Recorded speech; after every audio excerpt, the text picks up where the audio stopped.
नमस्कार। एक समसामयिक विषय पर फिर एक बार अपनी बात रखने का एक मौका हाथ से जाने नहीं दे रहा हूँ।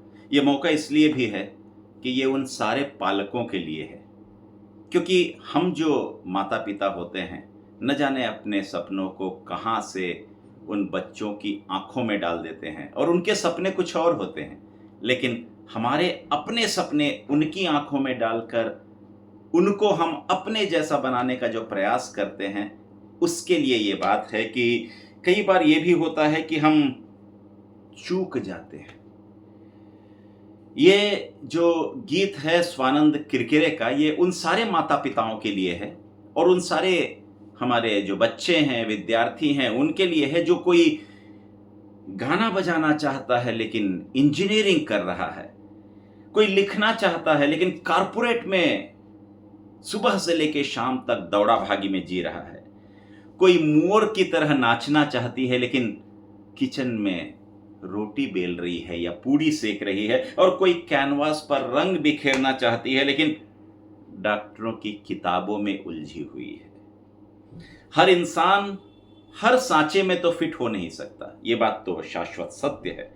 और यही जिंदगी का सबसे बड़ा साहस है कि ये पहचान पाना कि सही मायने में हमें बनना क्या है।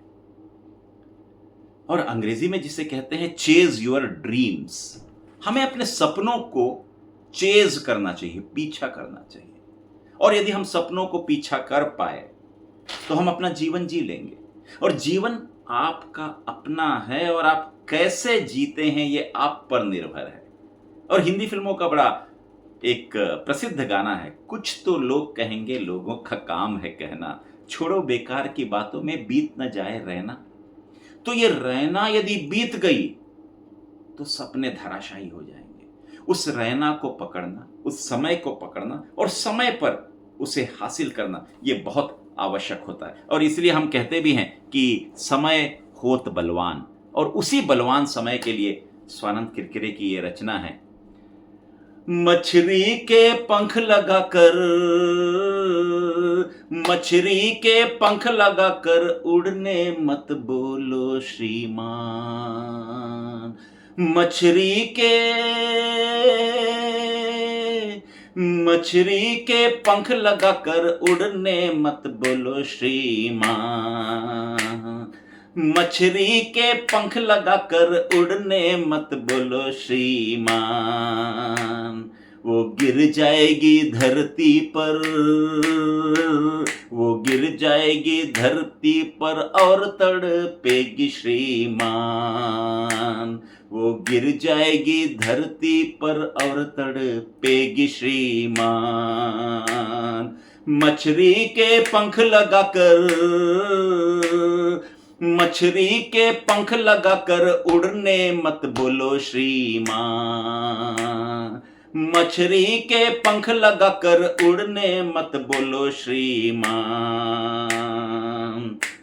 गुलाब की टहनी पर, गुलाब की टहनी पर मत चंपा की कलियां ढूंढो। गुलाब की टहनी पर मत चंपा की कलियां ढूंढो। नींबू के पेड़ पर, नींबू के पेड़ पर, नींबू के पेड़ पर कभी न उग पाएगा रे आम। नींबू के पेड़ पर कभी न उग पाएगा रे आम। मछली को पंख लगाकर, मछली को पंख लगाकर उड़ने मत बोलो श्रीमान। मछली को पंख लगाकर,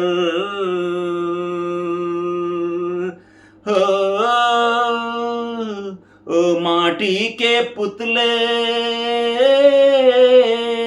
ओ माटी के पुतले तू अपनी माटी को पहचान। ओ माटी के पुतले तू अपनी माटी को पहचान।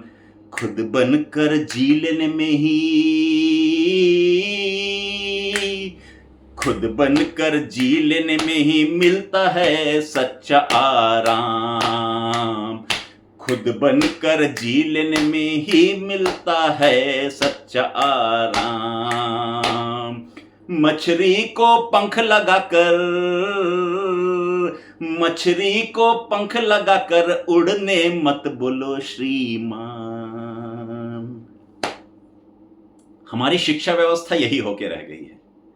हम एक जंगल में एक पेड़ है और हम जंगल के सारे जानवरों को बुला लेते हैं, जिसमें शेर भी होता है, चीता भी, भालू भी, बंदर भी, हाथी भी, गेंडा भी, सारे के सारे जानवर चले आते हैं, पक्षियां भी होती हैं उसमें।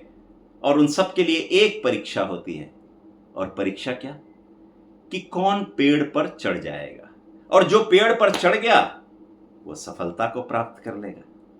तो इसीलिए अपने बच्चों को, उनकी कलियों को खिलने का मौका दीजिए, उसको ताप दीजिए, उसको खाद दीजिए, उसको पानी दीजिए, उसको वात्सल्य दीजिए, प्रेम दीजिए।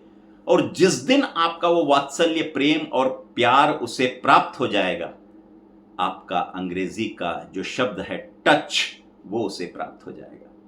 और टच में से टी हटा दीजिए, बचता क्या है? आउच।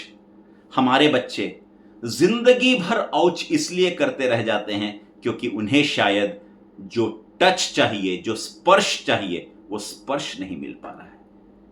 विचार करिएगा, इस टच में से यदि टी हटा दिया जाए तो केवल और केवल आउच है। और हम भारत में वही टी को टीचर या मां पहली टीचर, मातृ देवो भव, टी पिता दूसरा टीचर, पितृ देवो भव, और तीसरा टीचर टी गुरु देवो भव।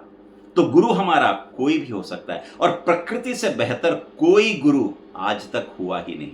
इसीलिए अपने उन बच्चों को वो टच, वो स्पर्श अवश्य दीजिए, ताकि हमारे बच्चे आउच न कर पाएं और अपने अपने हिसाब से, अपने अपने तरीके से एक हुनर को लेकर आगे बढ़ेंगे। तो निश्चित रूप से हम अपने बच्चों को एक नए कौशल के साथ देख पाएंगे और नई उम्मीदों और तरंगों के साथ उनको खिलने का मौका दे पाएंगे। यही मेरा आप सबसे कहना है। बहुत बहुत आभार और धन्यवाद आप सभी का।